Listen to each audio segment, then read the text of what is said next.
Ang may hawak ng World Boxing Association at International Super Bantamweight World Title Belts na ating kaubayan na si Marlon Tapales, sobrang kumpiyansa na nilampaso ang Unified Champion na si Naoya Inoue sa kanilang paparating na laban ngayong December 26 sa Ariake Arena sa Tokyo, Japan. Ibinunyag ni Tapales na hindi na siya nakaramdam ng takot pa kontra kay Inoue.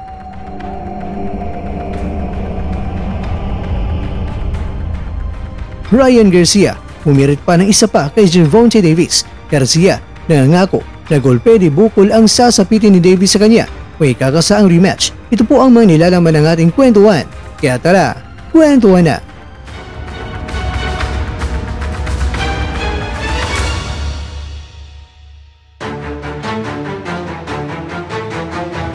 Mapagpalang araw sa inyo mga kwento at maligayang pagbabalik. Bago ang lahat mga kwento ay maraming salamat po sa mga kwento natin dyan na nagbigay ng papuri kay Mr. Kwento. Maraming salamat po. Sa ginawa ko ang video ito, 24 na araw na lang bago ang pinakamalaking laban ng ating kaubayan na si Tapales, at ayon sa kanya, siya ay hindi natatakot kay WBC at WBO Super Bantamweight Champion na si Naoya Inoue. Ito ay dahil sa matinding sakit at sakripisyo na kanyang naranasan sa pagsasanay. At ayon kay Tapales mga kwento, sa kanyang training, alam niya sa sarili niya na hindi siya pwede na matakot. Sa kanyang dinaanan na training ba naman, mahirap ito at pinapahirapan pa niya ang sarili niya. Tapos ang laban ay isang beses lang yan at di pa nga siguro aabot ang isang oras. Tapos matatakot pa siya at yung training niya mga kwento ay umabot na ng 3 buwan. Ang araw ni Tapales ay maagang nagsisimula. Alas 5 pa lang ng umaga ay gumigising na siya at gunting higop ng kanyang kape sa umaga bago ang kanyang mahirap na road work. Mula sa 6 na kilometrong pag-akyat ng bundok hanggang sa mapatag na lupain na tumatakbo at depende yan sa kanyang coach kung may sparring pa si Tapales. Pagdating ng hapon wala na. Pagdating sa tanghali naman mga kwento sa Shape Up Boxing Gym sa Baguio ay doon na mas intensive training na ginagawa niya. Sabi nga ng kanyang strength and conditioning coach na si Quincy Hatcher, walang madaling trabaho. Alam nating lahat na walang ganun. Lahat ng paghirap ay dadaanan mo bago mo makuha ang kasiyahan. Kaya dapat mong ilagay ito sa isip. Hindi pa nga siguro aabot na isang oras na palaging mahirap lahat ng gagawin mo. Kumbaga, pagdating sa laban ay alam mong darating ang punto na mahihirapan ka pero alam mo na kaya mong isurvive. Pero suporta naman ng manager at promoter ni Tapales na si JC Manangkil at sinabi niya na gusto nilang ipakita kay Tapales na kasama siya ni Tapales sa laban na ito.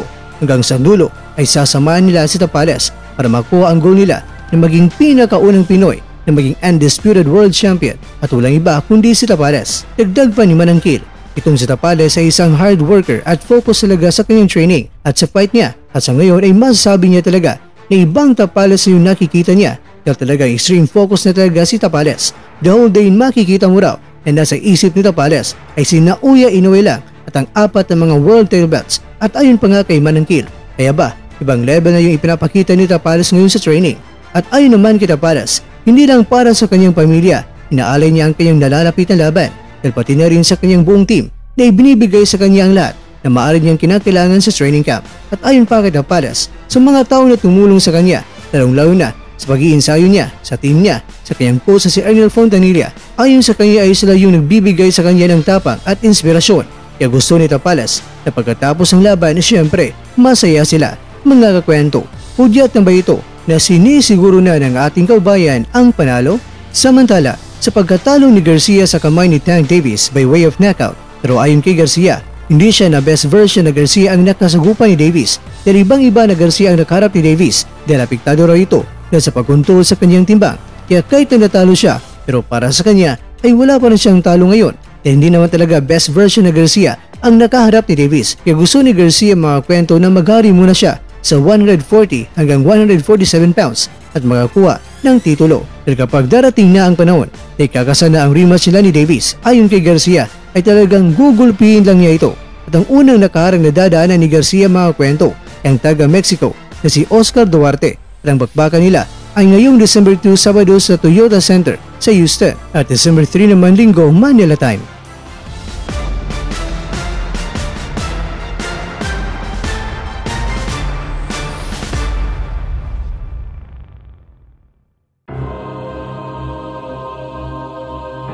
Mga kakwento, kumpiyansa ang ating kaubayan na si Tapales na kaya niya ilang paso si Inoue at ayon nga kay Tapales ay gusto niya na maramdaman kung gaano nga ba kalakas si Inoue. Gusto niya na abot ang laban ng 12 rounds dahil gusto niya talaga na malasap ang lakas ng monster na si Inoue.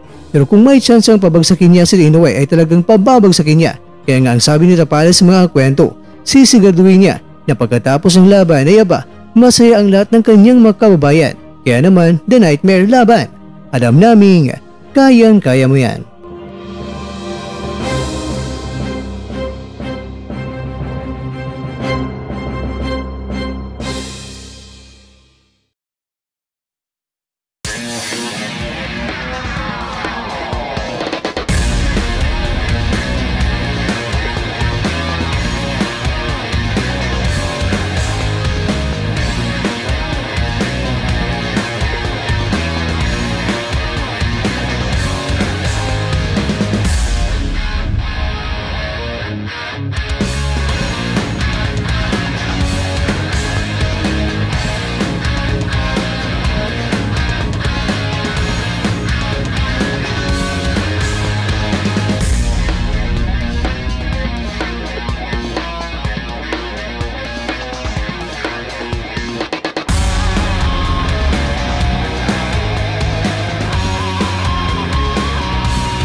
At dyan, nagdarapos ang ating kwento.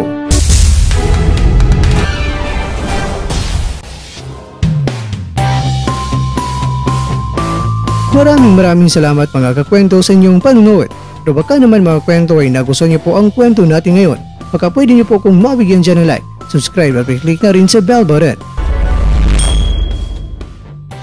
Pero bago tayo darapos mga kwento ay syempre, shoutout po muna tayo dyan sa ating mga kakwento. Kay kakwentong Mariano Garay, kay kakwentong Carlo De Jesus, kay kakwentong Chubern Tadakap, kay kakwentong Mike Queen TV, at ikaw kakwentong nanonood ngayon, shoutout siya dyan. Bueno, hanggang dito lang po muna ang ating kwentuhan. At abangan nyo lang po ang ating susunod na video. At dito lang po yan sa isang channel na kung saan maaaring ito'y mga kwentong di pa na kwento sa inyo.